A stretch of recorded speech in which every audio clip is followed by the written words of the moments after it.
Oh, there it goes, live. Yeah, we got it, man. We're cruising So now. when I talk, I think it switches. Like when I talk, I go on the screen, and then when you talk, you go on the screen. Okay. It I, just happens by itself, I think. I have no idea, but it's I'm sure it's going to do whatever it's going to do. We'll get what we get. Oh, yeah. Hello, everybody. I'm Richard Miller, and you caught me right in the middle of talking with Fred Davis. Fred, how you doing? I'm doing great, man. I'm so glad to be with you. It's great to meet you. Yeah, Yeah. great to meet you. Really, it's a and I mean I've followed you for a lot of years, so it's really that's very neat. I mean I won't pretend it isn't cool to be talking to you. It is. That won't blow my head up too big. Listen, who knows better than you and me? Life changes. Oh my God, Oh my God, life changes. man! I You know, mean it's and, just unbelievable. mine, I never was one to stay stable very long, and somehow I would always be blasting off. And if I could last 10 years in one kind of a job, in one kind of a place, or with one kind of a relationship, that Yeah, was a long yeah, time. yeah, yeah, yeah, yeah, yeah. I was a bit of a ne'er do well myself. I was a because I was a practicing alcoholic for 25 years, and it's hard to Oh be a boy. practicing alcoholic and not be a ne'er do well. Well, I mean, you get something out of it and you lose something, right? Yeah, but and of course it was just a version of seeking. You know, I was just seeking, seeking, seeking, and that was just one avenue that I sought. But I sought a lot of them. You know, the I mean I was addicted to everything that ever felt good.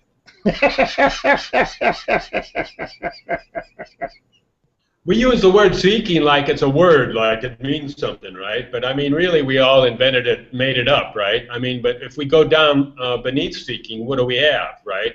We want to feel good or something like that, or we're following a feeling, or Yeah, I we're, think that we're following. I think that that for me, and I think for a lot of people, for clients of mine, the way they describe it and the way that it always felt to me is I'm following a compulsion. You know, as I like to say that I never chose to be a spiritual seeker. I mean, this my whole way of thinking was opposed to being a spiritual seeker, and somehow like I got mugged into being a spiritual seeker. let's dig in, let's kind of pick it apart, and figure out, well, what is this compulsion?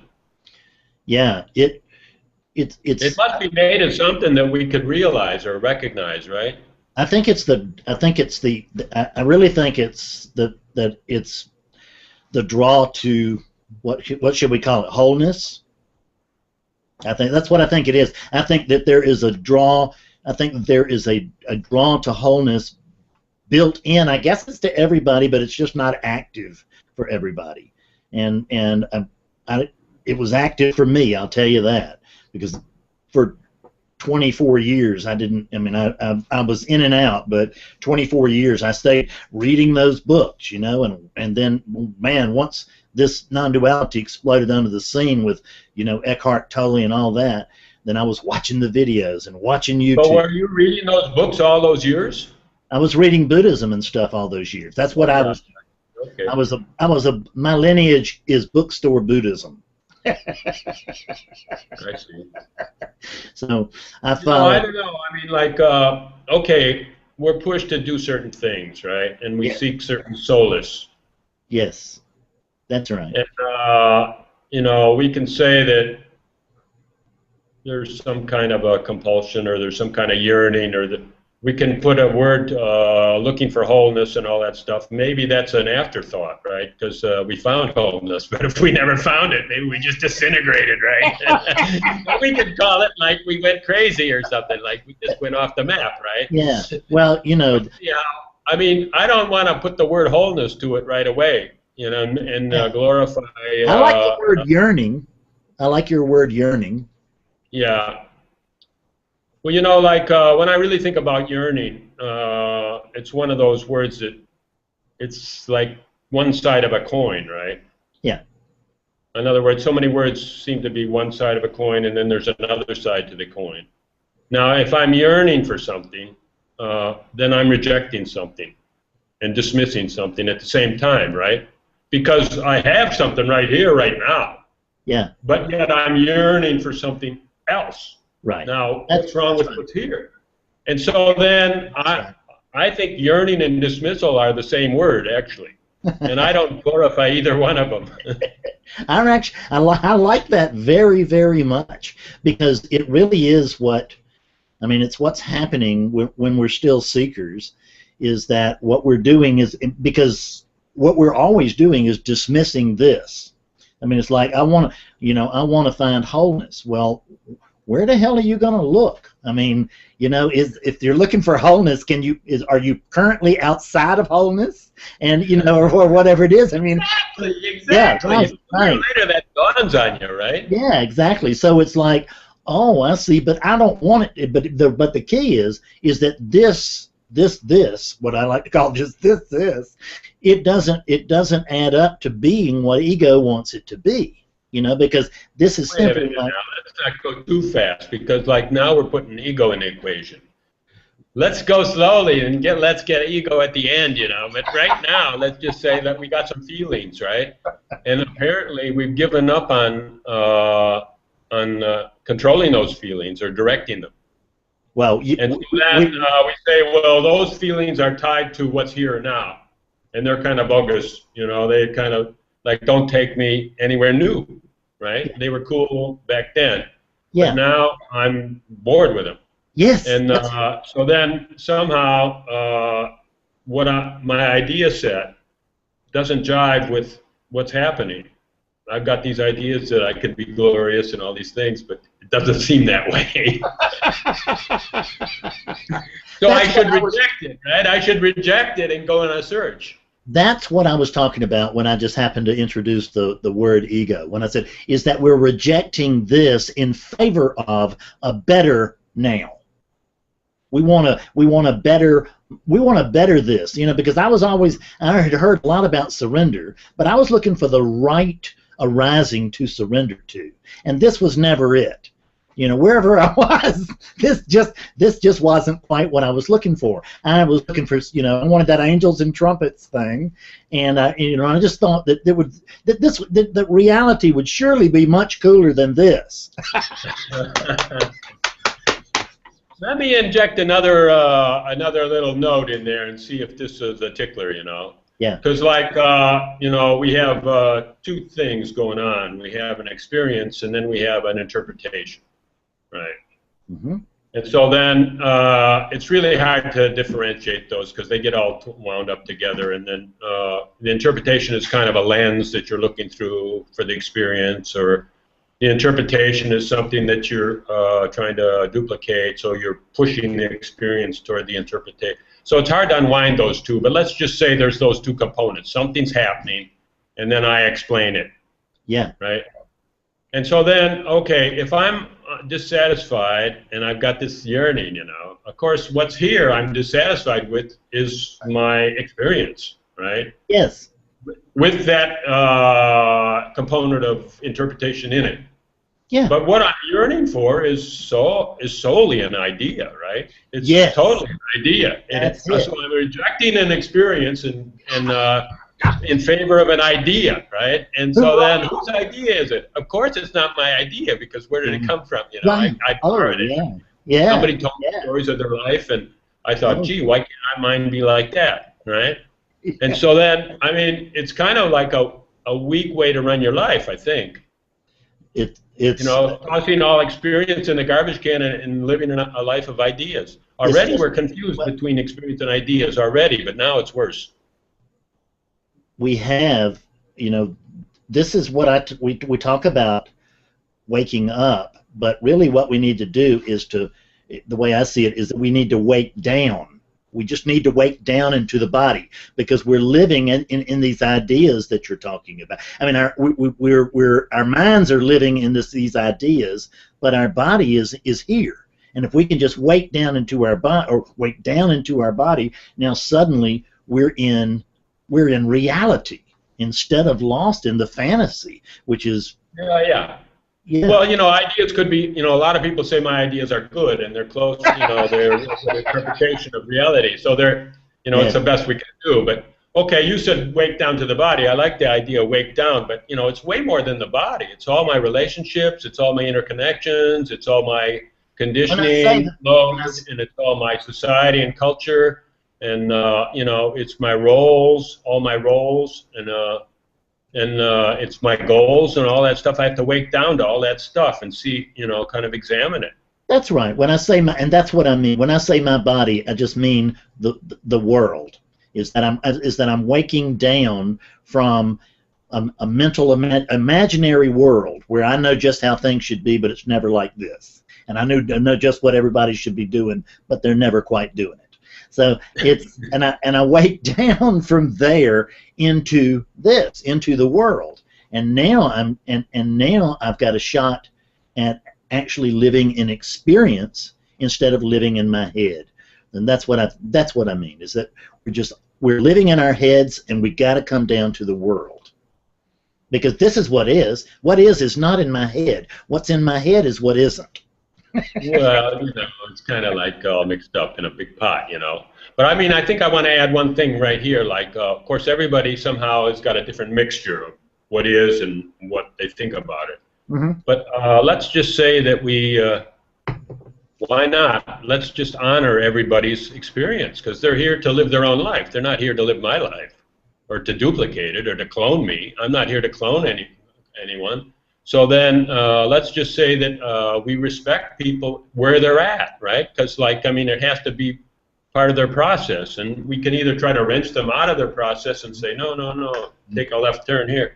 And then they're really into ideas, right? And the imagination. Or we can just kind of stimulate them to stay with what's happening right now and look at it from lots of different angles.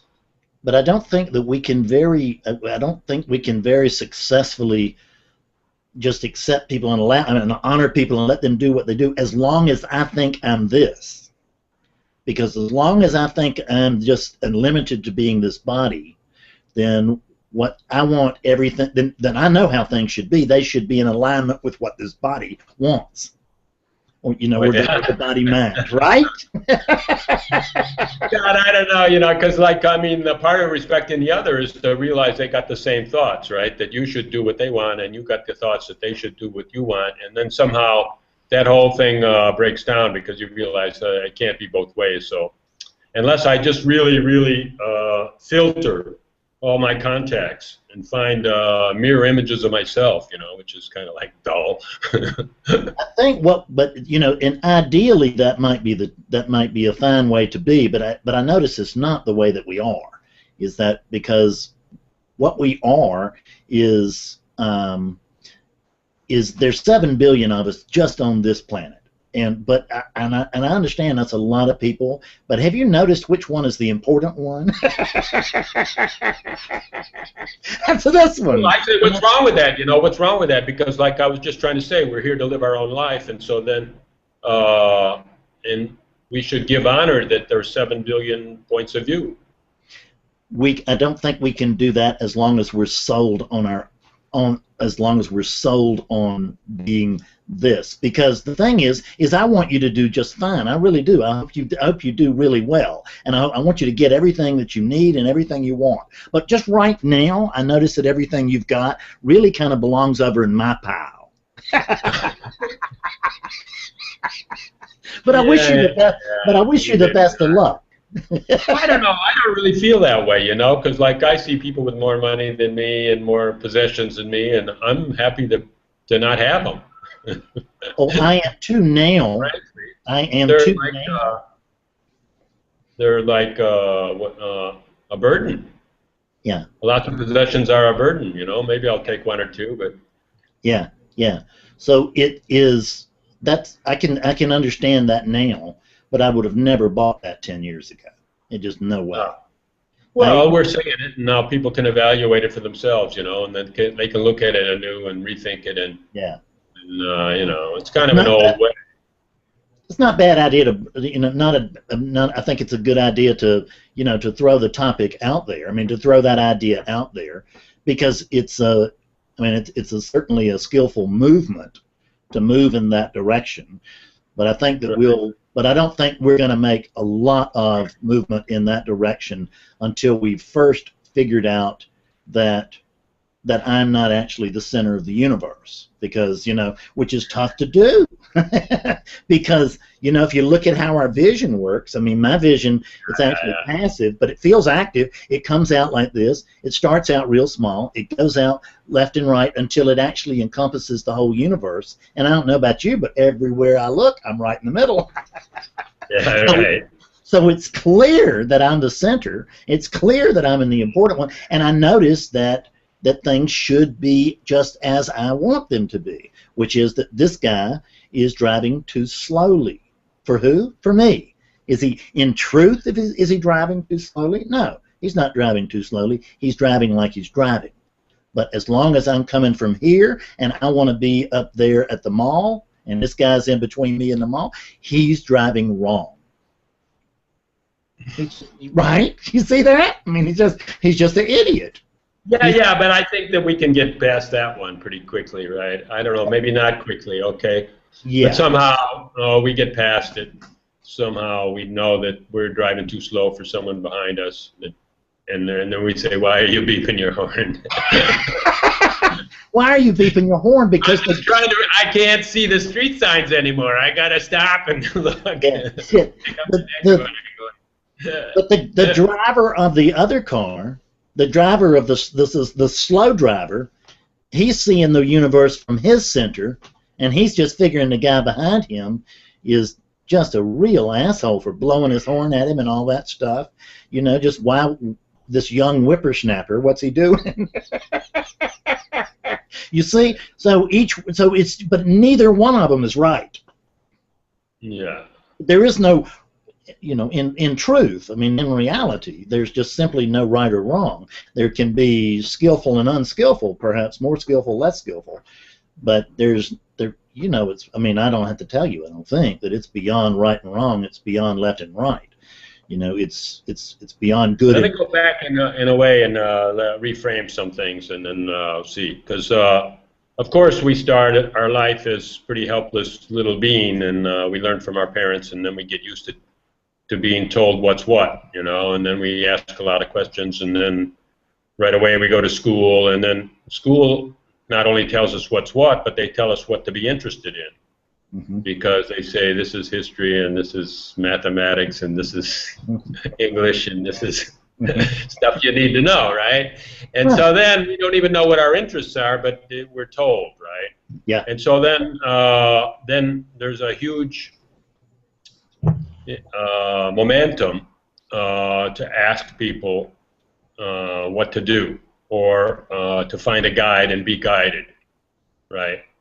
And so then the guide is always has a certain life, and we have a different life, and somehow those two are juxtaposed, and so we have this whole thing we started talking about is like rejection, yearning.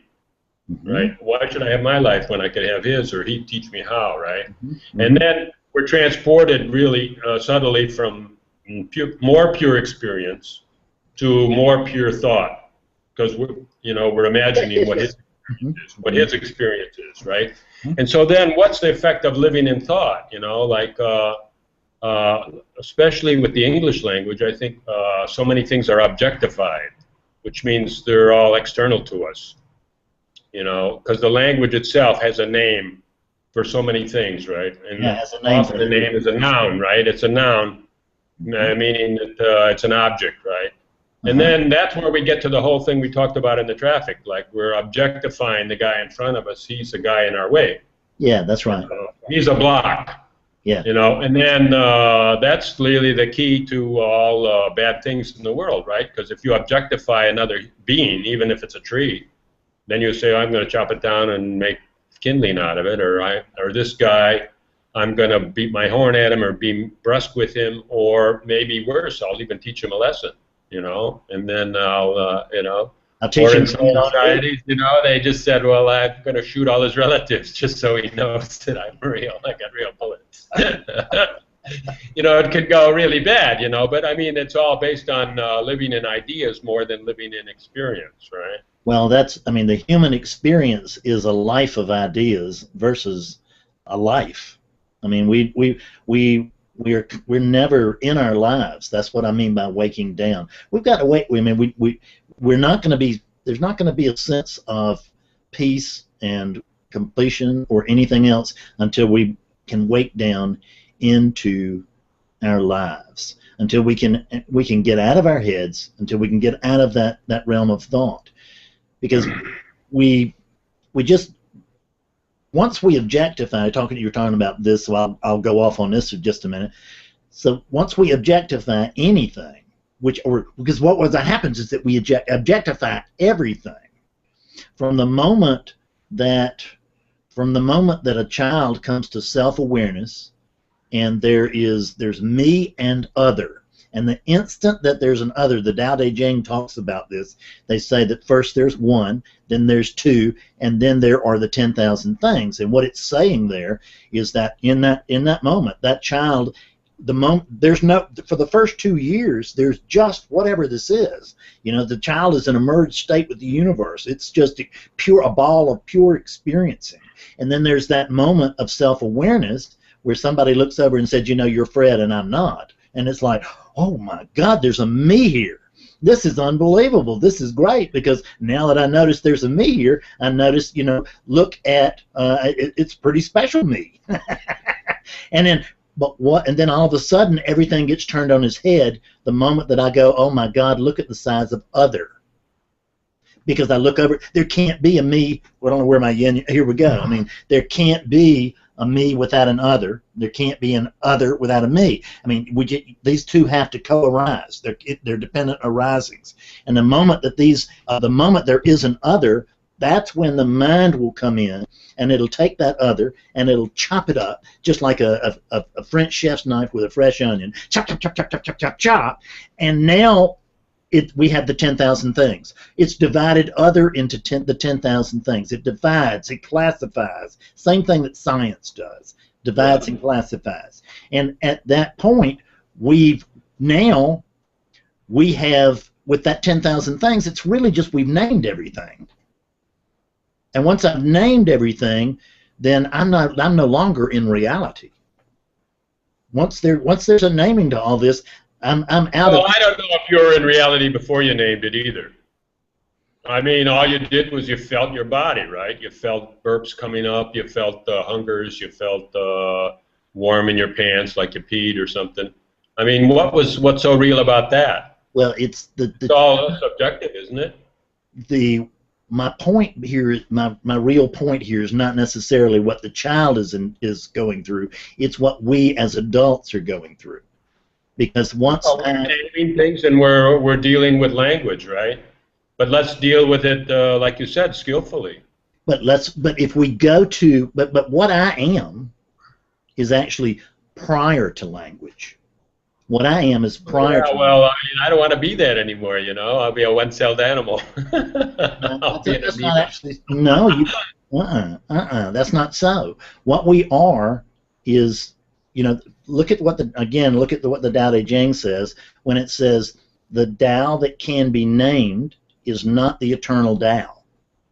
The Tao that can be named is not. Well, I mean, let's go back to let's go back a little bit, because like I wanted to say, like, okay, you said like when we wake down, then we can really treat people right, and everything starts from there, really. But I mean, I was saying something else. I was saying like, shouldn't everyone be respected where they're at? So then everybody, like just to finish, everybody is woke down, because waking down is a continuum. It's not an event, or maybe it is an event, but I don't know. I think it's more a continuum. You get more clear on on how life works, right? And with language and without, right? I mean, you get clear on everything. So then, if waking down is a continuum, we don't really have to wait for it, right? We just do the best we can with where we're at. Well, that was a long way. What I'm thinking is this, is that what we when you say that we should respect everybody like they're all, there's no argument from me. I'm completely on board with that. I think that'd be a fine way to be. I just noticed that's not the way we are, and that's the thing that already you got the distinction. So with that distinction, you can if you open your life to choice, like to say, okay, now I could treat this guy bad, or I could just see what. I could play with that word respect and see what comes up. Right. And then, you open it up to a couple of options, and then you just try them on for size, right? And then you could say, well, I beat my horn so many times, I don't need to do that anymore, because like I know that one down packed. And I go,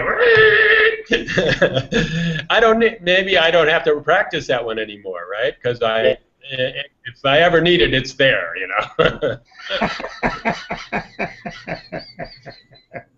So what I always come back from, or come back to, and hopefully never leave, is reality. Is that in terms of what really is happening. I'm not particularly interested in the way things could be or should be. I'm really interested in the way things are, because once I can begin to see the way things are, then that could be or should be is gonna be heavily modified by seeing the way that things are, heavily modified or dropped altogether. Because what we got to do is the human condition. We don't start playing with this. Well, maybe I should start entertaining the idea of respect. God, nobody can say that's a bad idea. But I just noticed that until we get to a really advanced state, that we do not toy with that idea. We don't get anywhere near that idea. It's all me and mine. I mean, you read the newspaper. We're beating people over the head. We're invading countries.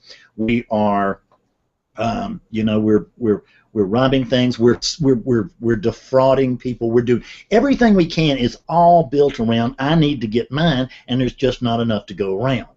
And yes, I wish you well, but I need mine, and yours is mine for right now. Is the way I see it.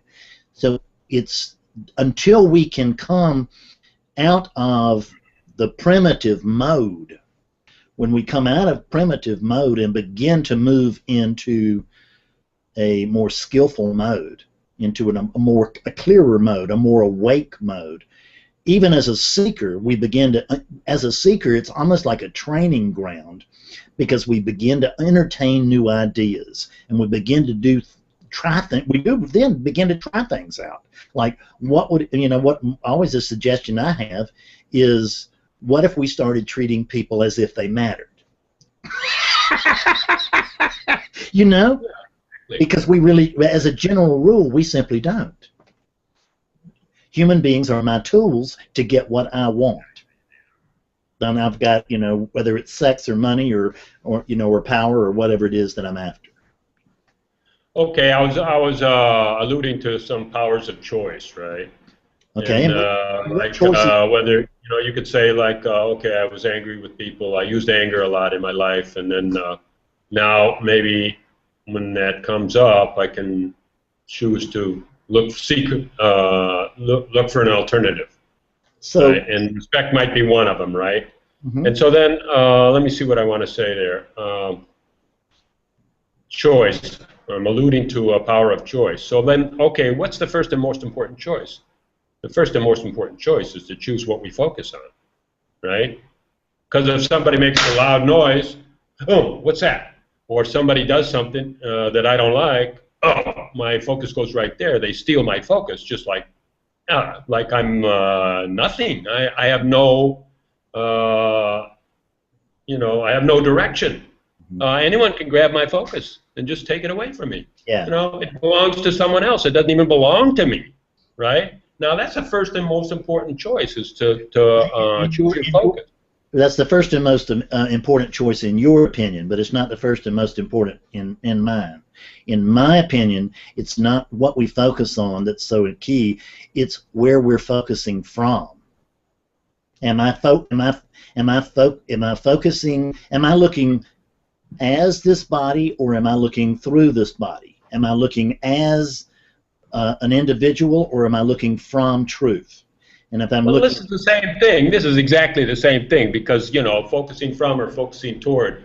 I'm just saying focus, right? Okay, now you said like read the news, what we're doing all out there, this is happening, and other guys on the road, people are, you know, making money, I'm losing money. yeah, I mean, these are all focus points, right? yeah, And then we say, oh, I couldn't help it. I had to focus on that, right? Because it's what's happening out there. But you don't have to, right? yeah. You could focus on, like you said, where you're coming from, or you could focus on. Yeah. I'm with you now because this is because whatever we put this is what when we're talking about focus, because everything's about attention, isn't it? And so whatever I put my attention on will expand in my experience. So if I am looking at if I'm paying particular attention to my thoughts instead of what's actually going on, but I'm paying attention to what I'm thinking about what's going on instead, then my thoughts are going to expand in my experience. I'm going to get more and more wrapped up into them. And you know, just like it's like one of those balls that's got rubber bands wound around it all over the place. It just gets more and more complicated as I pay more and more attention to my thoughts. Like, that's a great thought. I like, and you know, and if that's true, this is true. And well, what about this? And then the next thing I know, I'm just completely in my head again, and I'm missing my life in favor of what I'm thinking about life. It's just so that I miss the entire experience because I'm looking for a better moment. I'm looking for a better time. Who wants this moment? I mean, look at this moment. Is this not the most boring moment you've ever seen? So that's exactly what we were saying in the beginning about, you know, seeking it, the danger of seeking. You go more and more in your head because the things you're going after are something you don't have. And what you don't have, you can't really test. You can't put it into motion. You can't really get a total I mean, our thoughts make an experience, so we do get some kind of like an experience, you know. We get like if we think of something beautiful, we feel good. If we think of something ugly, we feel terrible. So then there are feelings there, you know. But I mean, we can just live, but they're not. We don't know if they're really attached to anything. Those feelings, because thoughts can go anywhere in the universe. We could be talking about Star Wars or something like that, right? And other galaxies are fighting us, and then we feel bad because they were terribly despotic and gruesome, you know. But I mean, what does that have to do with anything, right? It doesn't have to do with my job or my wife or my kids or my house or my bank or anything, you know. It's so that that's the danger of seeking. When I start paying it, like you were talking about, whatever I'm thinking about, like Star Wars or this and that and the other, or you know, that we think of something good or we think of something bad, what we're really getting there is just thoughts are referring to more thoughts, and we're getting a sort of a vicarious experience, or sort of not vicarious, sort of a God, I just can't think of the name where it's like we're having a virtual experience. A virtual experience. Yes, a virtual experience. Like, you know, we know that. We can just say that because, like, memories are not just pure thought images, but they have a whole feeling and an emotional component too. And then they have a whole component of inadequacy and all kinds of things like, that's what I wanted, but I never could get. And so there's so many different feelings with thoughts, right? And some of us have somehow descended, I would say, to live a life based on these thoughts, watching movies all the time, right? Yeah. And but ignoring what's kind of happening in our lives, which also has, you know, when you say, well, what's real and lost in the thought world, I'm not so sure we can really totally, completely separate those two, right? Because they're all mixed up, right? Mm-hmm. And but anyhow, you can kind of lean more to, I mean, if it's in my day-to-day existence, it must be more real than what's in your day-to-day existence for me. Mm-hmm. You know, I don't know what you're doing, or you know, I can imagine or something, but or anyone, you know. Mm-hmm. So I divide that up very simply. I divide. I'm just because I really do it very simply. I divide the world, my world, my inner world is divided into two things. This, not so much now, but I'm talking about prior to now, which is that there's what is, and then until we wake up, at least there, and even after that for some time, there's what isn't. And I can go to what isn't now, as a matter of fact. I mean, I don't want to make it sound like I've graduated from this thing. So, but there's what is and there's what isn't. And what is what is this. Like I can see that there's a body there. If we're not going to play, the how many Buddhas can dance on the head of a pin, we can say that these bodies are real. They're as real as anything else. But what I can't see is I can't see a Richard. I can't see a Richard. I can see a man, I can see a lamp, I can see a sofa, and behind you, and a little bit of art and a plant and things like that. I can see all of those things, but I can't see a Richard, because a Richard is part of what isn't, not part of what is. Yeah. Because you know what I'm talking about. I mean, that's when a lot of people say that. I don't know why did they say that? Because the Richard must be a real pain in the butt, And then when they say he's not around, that's a relief of some kind, right? I mean, what are people searching for? Really, they're searching for some kind of relief, right? I mean, generally speaking, that's what they're looking for. My experience is that the path to enlightenment is paved with suffering. Yeah, I can acknowledge that Richard is a memory bank that I keep and I mold. And when you say it doesn't really mean I want to throw it away. But let me ask you this: when you say that Richard is a memory bank that I keep, who's the I? Well, I mean, I don't even really give a damn. I don't know. It's just part of the mystery, right? Well, like, I don't really have to make that distinction because I'm not trying to make something out of it. Because otherwise I'd be trying to objectify that I, or otherwise trying to prove that it's not an object. But I mean, I don't even know if I have to go into that argument, right? Because I mean, that's just like puzzling the old being, Like, why should I put these problems if it's okay? I mean, the Richard's going to be around forever, right? Unless I go into some kind of coma or something like that. Okay. So then accept it. When you say forever, you mean Richard will be around for the rest of your life? Is that your? As long as I know. I mean, I don't know. If he goes away, then that's okay. I'll face that problem when he goes. Yeah. Or that I'll face that opportunity when he goes. But if he's here, I'll just say, okay, that's part of like why have an extra problem, right? And create some kind of philosophical. That's when I wonder, because a lot of people hang their hat on that philosophy, that philosophical, well, if, there's really nothing you can touch that's you except your diploma or something like that, your marriage license, and and you've got a bank book, thank God. Right. It's got a lot of zeros in it, but they're in the wrong place. They should be in the beginning. I'm with you.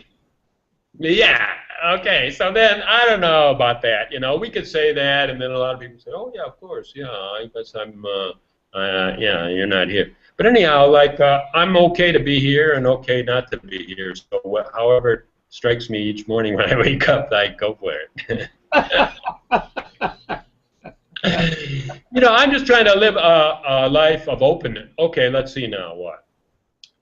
So then I try to keep my focus, right? And my focus, what do I focus on? I focus on my anxiety level is one thing.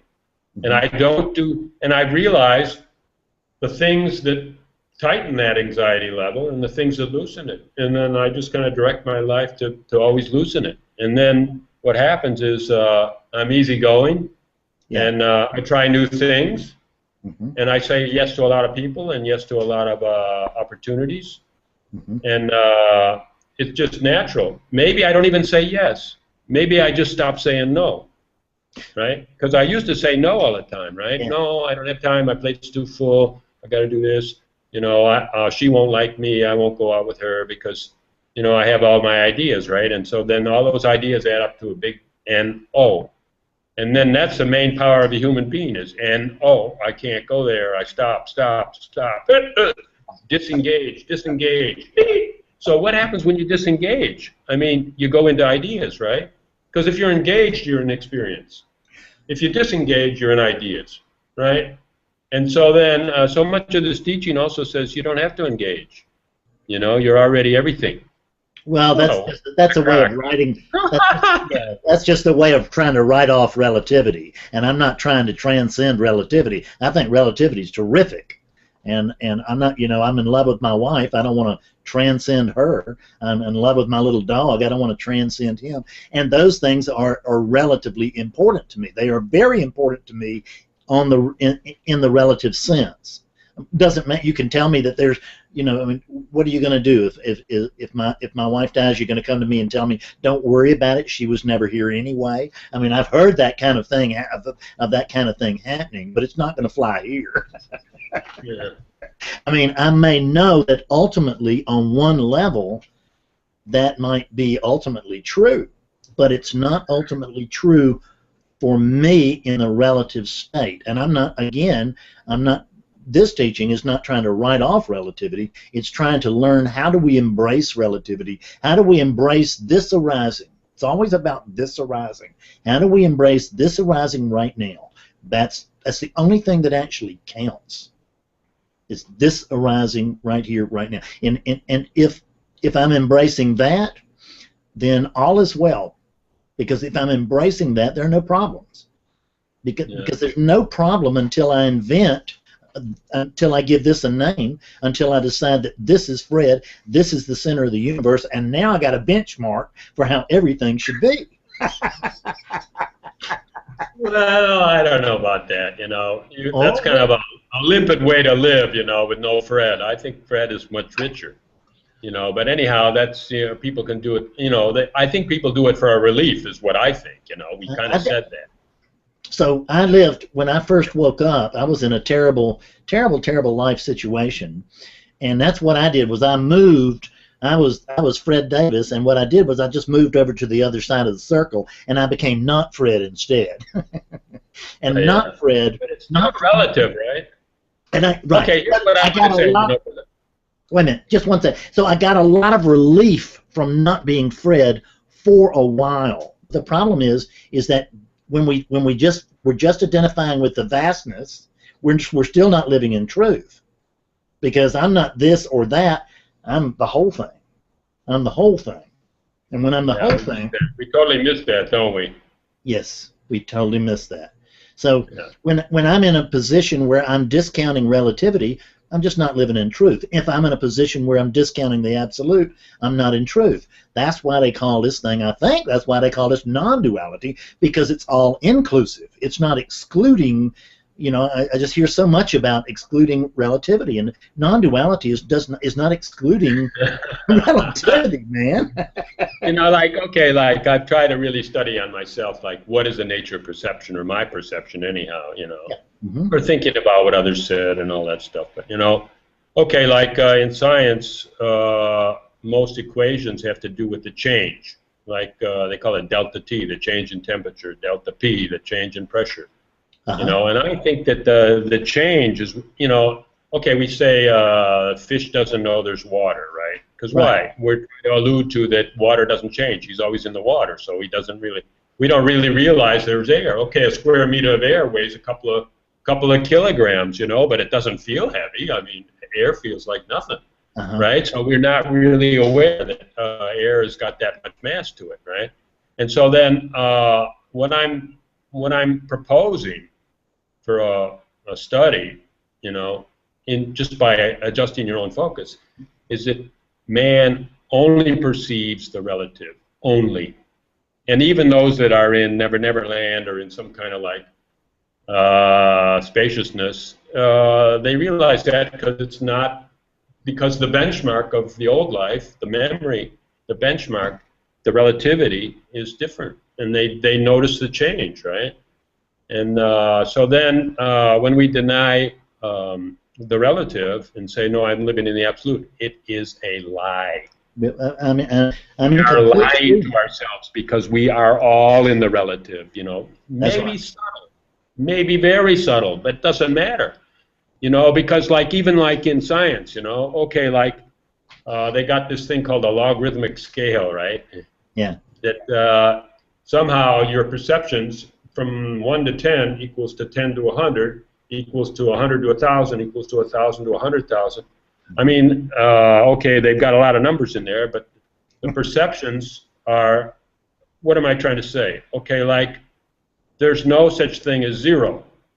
You can't get down to 0 degrees Kelvin, right? In other words, the distance from 100 degrees Kelvin down to 1 degree Kelvin is the same as the distance from 1 degree Kelvin to 1/100th of a degree Kelvin is the same distance from 1/100th of a degree Kelvin to 1,000th to 1,000,000th to 1,000,000th of a degree. It never goes to 0, right? And so what I'm saying is the relative might get very subtle, Yeah. very, very subtle. But if you just admit that I am a relative machine, my instrument sees the change in stuff. As And long, so then you don't have to get involved in denial. You just say, hey, I mean, I might have a subtle vision, a master might, a guru might have a very subtle vision, but he lives in the world just like me. well, that both is true and isn't. That in the sense that as long as there's a body here, that body's in the relative world, and my world is going to be colored by that, and the world is going to color my view. When I'm saying my now, I'm talking about big me, and I don't live in the relative, but this does, and everything that I do, and so this lives in relativity. And I can't say that I'm not this, but what I can say is I'm not limited to this. So I am relative to the degree that I'm this and I'm that over there too. I mean, I'm no more this than I am that, or no less. But the true I, it's not on this planet. Other than by proxy. I'm on this planet by proxy, through you and me and 7 billion others, plus billions of birds and bees and cows. But all of that's by proxy. I am not. This is just one world among many. I don't mean that and I'm not talking like. Is that important to focus on? Because you're focusing on that. In other words, you have the presence of mind to say those things, so you must have thought about them or experienced them or been there or many things that could be possible. Now, I mean, I'm saying that the focus, for me, it would be make more sense to put the focus on the community, the family, right, and right. then all relative, right? But but in an opening manner, not in a closed manner or in a fixed manner. Yeah. Opening a little bit more, a little bit more, a little bit more to new possibilities, new explanations, and the way to do that is kind of like don't take yourself so seriously, right? Right. Your belief structures and your thoughts. In other words, you can't really throw thoughts out, but you can take them less seriously, right? Maybe that's another thought, just to say, okay, there's a modicum of doubt. I'm in complete agreement. Let's call it openness. Doubt could be openness. Or you could call it doubt. That's kind of negative. Openness sounds positive. Doubt is our friend. I like doubt very, very much, and I'm in complete agreement with you that catering to family and world is very important, and I'm all for that. And what I'm talking about as far as my identity and what's going on, my true identity, my true self, and all of that. I mean. None of that is actually important until it is. I mean, up until the point that it is, and I certainly am not saying that everybody needs to be seeker or spiritual, because I know better, because all I got to do is look at it in the world, and I can see that everybody's not. So what I can do is, if I can just, if you want to come, even if you want to come at non-duality, from the standpoint of home and family and community, have at it. That's a beautiful way to do it. You don't even have to talk about it. You can just live it. You can just do it. It's talking about this thing is only important to those it's important to when they're doing it. But it's not like anything is actually accomplished by these talks other than the fact that there's a resonance, hopefully, in the words and below the words that goes out in this type of thing that helps me to wake up myself in locations, so to speak, where I'm confused. Because at this point, we can look at our world and we can see, no matter what my politics are, I think there are few people who are going to stand up and say, we can keep living the way that we're living indefinitely. Just can't do it. The planet won't stand it. So a new way of thinking has to come about. The only new way of thinking that I know of that has a chance in hell of actually making a real difference is this one, is the non-dual view. It's just a view. It's just a view, but that non-dual view allows me to respect you, and it allows me to respect the planet, and it allows me to have, because equality is the name of is across the board. It's the name of the game.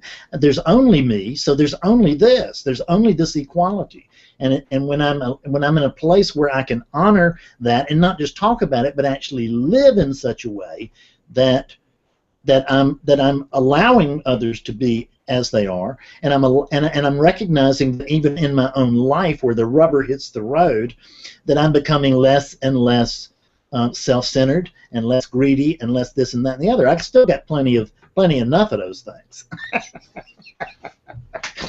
I'm not without greed and without envy or without any of that stuff, but I got less than I used to. No. I was talking about like living in a way, interacting with your life and engaging with your life in a way that is ever more opening, right? Which means let go of categorization, probably. Saying, well, the situation is like this, the people are like this is like this, and kind of let them, from a neutral ground, let them rebirth themselves and let the situations rebirth themselves and so on. And in a way, what I'm doing is I'm saying, like, I've got a certain viewpoint, which I could call mental structures. I have mental structures that I'm imposing on the world, right? Yeah. And then I'm saying that you can take them less seriously, or doubt them, or you don't even have to, just be friendly with them, or somehow take down some of those structures. Now, what you mentioned is that, okay, with the non-dual point of view, a lot of things relax, right? And so then, but in another way, the non-dual point of view is another structure. And I'm saying, like, maybe you don't have to build a structure to take down a structure. You can just start taking them down a little at a time, right? And with no special goal that they got to be down by Tuesday or something like this. Mm-hmm. No awakening, no enlightenment, no event, no goals, no benchmarks. Just honoring your own life and how you relax and open and open and open and open. And that's possible, and that maybe the best way to do it is not to build a new structure right away, because that's what we all are looking for, is a new structure. We go to a teacher and they give us a new structure. They say, oh, you could convert to this, right? But I don't want someone else's structure, because it's, first of all, it starts as an idea. And then I'm going to try to make that idea into my life experience. Mm-hmm. And I don't know if it ever works, actually. The life experience I know will make ideas, but I'm not so sure that ideas, there's plenty of people that have been seekers for 30 years or longer, and to me, they look the same. I think they do the same. They get mad at the same things. They have the same limitations. They say no just as much. They live in the same place. They grumble about it just as much. So then I think they're kind of like in a ditch myself, but who am I to say? But I don't need to say that they're in a ditch. I just don't want to, I need to say that I'm not in a ditch, I suppose. Mm-hmm. And so then my life changes all the time. You know, and somehow all my needs are fulfilled. Well, I think what you said here was the important thing the most important thing that I heard was you hit the nail right on the head when you said neutral ground. Neutral ground. That's what we're looking for. That's where that's the view that I see as the non-dual view, which is that this is neutral ground. It's not my ground. It's not your ground. It's just neutral ground, because when this is not my ground, when this is neutral ground, then yet there's automatic allowing you to be yourself, because it's just a recognition that that's me over there. I mean, it's just neutral. I'm not trying to change from the true non-dual view. I'm not trying to actually change all this stuff. All I'm trying to do is see things the way they are, because if I can see things the way they are, change will simply occur on its own. Okay, I'm taking it this way, what you said. Now, like, you can correct me if I'm wrong, but anyhow, okay. I'm taking it that you're saying that actually non-duality is a kind of a neutral ground. And it's a way to get to a neutral ground, or to imbibe in it, right? And then I will add another thing, like you said, well, like, somehow from the neutral ground we can see the way things really are. I don't think we ever can see the way things really are, you know, and that's a blessing, because if we did, that would be it, right? Finished. We saw things how they really are. No, there's an evolution, because we see deeper, we see deeper, we see deeper. So then we're let's just give up the idea that we'll ever, you know, let's not make it such black and white dichotomy, like there's the thought and then the way of reality. Because I don't think the human being is actually capable of making a reality, or a reality is in flux, or we're in a dance with reality, that we create our own reality, or there's so many ways to look at it, right? But to say to say it in a way that sounds like it could be fixed, I want to stay far away from that type of distinction. So the chief thing here, that when I say seeing things as they are, and I'm talking about now in a way that non-duality is useful and not just a you know a fun philosophy, is the first step in establishing neutral ground is noticing that this unit is just another object in the room. That this unit is just another object in the room. Once I do that, and I find out that this unit isn't actually me, and that I mean, it's not me because I'm oneness, but it's not limited. I'm not limited to this. And once I understand that I'm not limited to this, then all of a sudden, then this benchmark for reality that I've had, which is this, which is how this thing, how Fredness sees things, is that I lose that benchmark, and that loss of that benchmark means that now I'm just seeing, quote, seeing things as they are, instead of this being my world that I need to fix and adjust to suit this one's wishes. I can notice that it is. You know, I'll just say it again. You know, like, instead of saying seeing things as they are, just say what we said before: seeing things from a more neutral ground. Yeah, and that's fine. When that's fine. I can go along with that. I have no problem with that. Yeah. Okay. And there's a couple things I could comment on. One is, like, if you're just another unit, a lot of people will take that in what I call a wrong way, which would be a self-destructive way. They don't care for the unit anymore, and they're not taking care of it, or they're not making good choices for it. And you know, maybe that's not where you're at, you know, but I think that some people are that way, you know. They realize, oh, I'm not me, so then their life kind of disintegrates, right? Well, when I say I'm not the unit, I'm coming from the standpoint of consciousness, awareness, or God, any way you want to put it. So I am not limited to being this unit. Yeah. Well, there's more out there, you know. We can put a moniker on it. We can call it awareness. We can call it consciousness. We can call it God, you know. But anyhow, there's more out there. So then, I don't think we need to objectify that either. Well, what? Yeah, but I don't think you were hearing me quite when I was saying, you said that some people would take the, when I said I am the unit, you know, this unit, that people would take that poorly. What I'm saying is that I am the driving force of this unit. It's not, this unit is, this is a can unit, and this is a glass unit, and this is a human unit.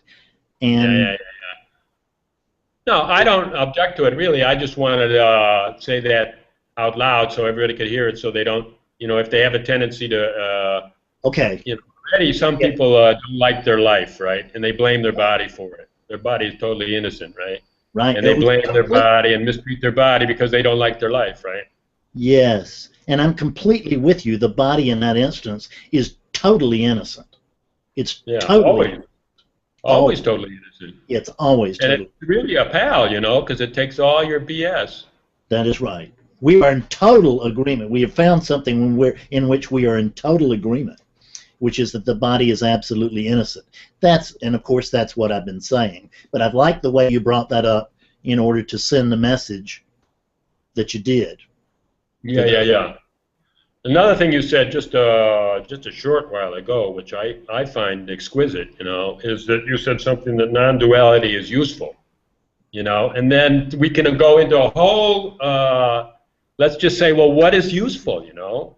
Because some people will say, well, it's useful to transcend, so I can be in my Never Never Land, right? Yeah. But I'm saying that, no, useful doesn't mean that, because that's not useful, right? No, it's useful means that somehow it's waking down. It's useful for waking down, right? In other words, it makes us a more gentle person, treat people better, participate more, care for people more, respect people more, see the other point of view, broaden our own point of view, engage. Engage, to me, is a way to make ideas into experience.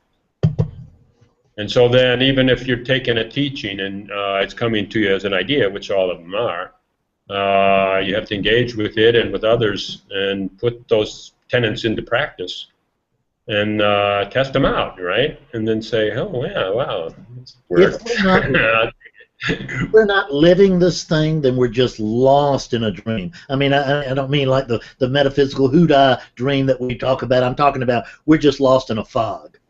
You know, if we're not, the idea that because of course, you know, awakening and non-dual view and all that kind of stuff, none of that's about. Once again, that's not about these units.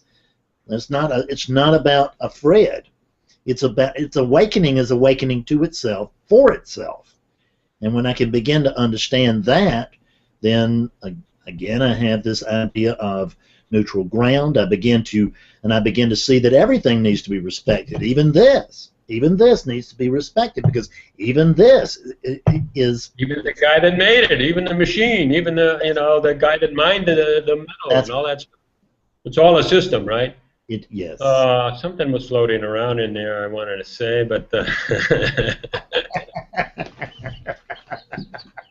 we'll say something. I'll guarantee you. No, because you said, we were saying like if people don't realize non-duality is useful for waking down, and if they're just lost in their ideas. But then we can go back to where we began, or kind of early in the conversation we were talking about motivations, and motivations were for relief, right? Relief for something. Apparently, from my experience and from my day-to-day, and then maybe I'm blaming my body and all that stuff for that. Yeah. So then maybe if, this is something to take a long look at. If I'm here studying this stuff so I could be relieved, in other words, I'm yearning but dismissing at the same time. Well then, of course, being in Never Never Land and lost in my thoughts is perfect relief. So I'm getting exactly what I want, and so right.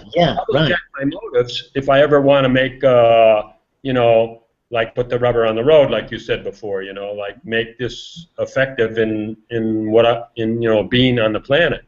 Yes. And, so then we have to check our motives. If we're just here for relief, then our motives are a little bit,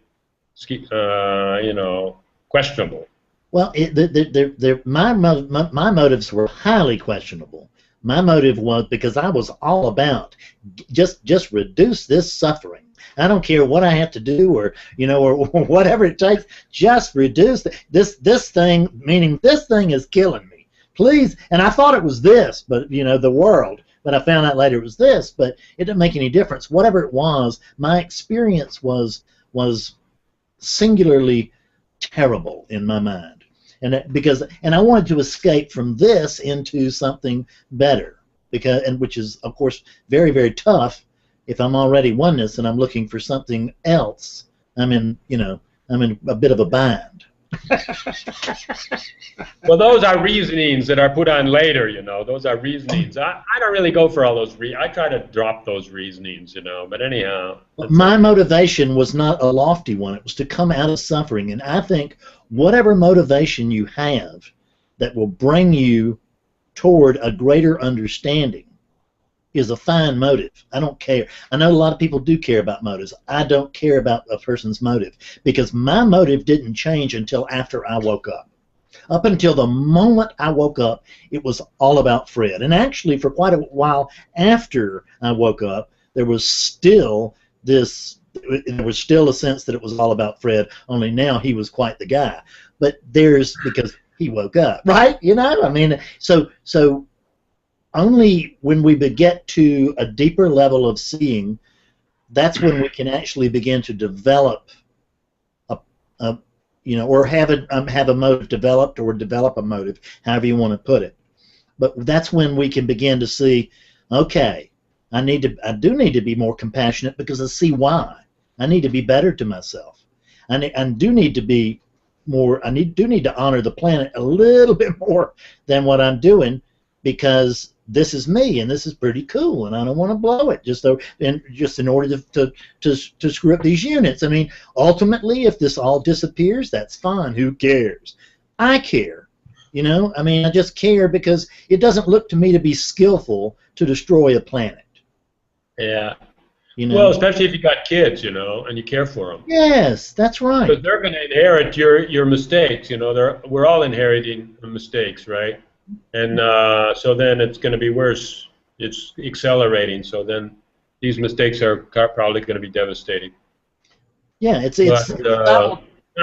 honestly think that everybody's motivated for relief. They can say lofty goals. I don't go for lofty goals for one iota. You know, I think it's all relief. You know, come on. What is the motivation? What makes you move in the world? A feeling makes you move, right? A feeling. That's right. That's right. Mm-hmm. A relative feeling too. Let's say you had a spiritual experience and you want more of that and less of this. Mm-hmm. It's relative, and it's a feeling that's motivating you, and it's a relief from this to that.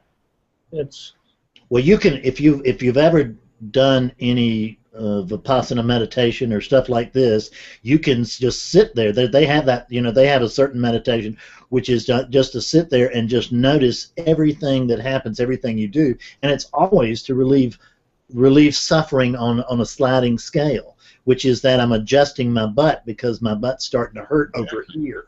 I mean, I understand what you're saying about that, and I'm moving my arm because, you know, I want to get something over there that'll make me happy. Whatever. It is all about that. I agree. That's the reason I say I don't care what your motive is, because there's probably only one anyway, until, you know, that I hear about there are others who appear to have loftier motives and all that, and that may be fine. I don't have any quarrel with that. They want to be. I didn't. I can't put that on their credentials. Now listen, I got an idea, you know. Yeah. Okay, so like, you know, I'm a busy guy. Everyone's a busy guy, and so on and so on. And it's such a pleasure to speak with you. You know? Yeah. I can go on for hours, right? Thank you. Yes. But nobody's going to watch it, right? Because like when I see a video that's 2 hours or 3 hours, I say, forget it. Right. Okay. All right. Okay. And so then I think like, why don't we take a break and then you know, have another call and then see where it goes, you know, and try to keep it to an hour. Yeah. Oh, that's a great idea. I love that. Well, this one's. You know why? Because like I mean, I've done so many 2-hour talks. I don't know, and I've never edited them because I think, oh well, this is good. Oh, well, that's. I'm not going to edit it. I'm not going to edit this. Oh, from here to here. Oh, people should be part of the room. They could hear it all, but they don't. Yeah. How many people listen to an hour thing? I mean, 2 hours.